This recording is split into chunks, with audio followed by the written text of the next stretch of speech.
What worries, i.e. financial, do you have for the future? Well, I try not to think about I the knew that future. was coming, yeah. What else are you going to say? I'm Angus. I'm Craig Reed. This is a conversation we've never had. Before we get started, just wanted to reiterate the way that we're doing this. So we've got a bunch of questions in the box. I'm Craig Reed. We've been with Vancity since 1979. I'm Angus. I am the child of this person. I've been with Vancity for going on 20 years. Did you find that taxes played a bigger role in your retirement budget than you expected?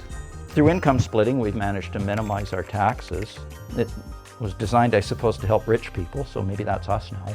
I can't complain about the taxes. Someone's got to pay taxes. I mean, we have no wiggle room like most normal people. There's nowhere to hide millions of dollars in investments offshore, so.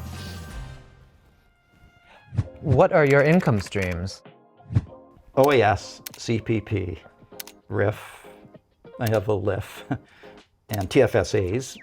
We'll still save money actually when we're retired, I think. So we may loosen the purse strings, but right now the income string still generates a surplus. Back into the box. Tell us about your RRSPs. Well, we have always maxed out our TFSAs and RRSPs. Sometimes we didn't have the money right away, but we had the credit line mortgage with Vancity, so we dive into that and then pay that back. It was a low interest way to invest in a higher interest. If you didn't have plans like that, taxes would be an issue. I've always felt badly for people who followed the so-called boomers. Ground shifting all the time. In the 60s, it was a nice stable economy and you could buy a house, you had a future. Now it's more and more difficult. We survived our version of that. It's a rougher one for the kids. Yeah. I was too busy thinking what I had to know to do my job.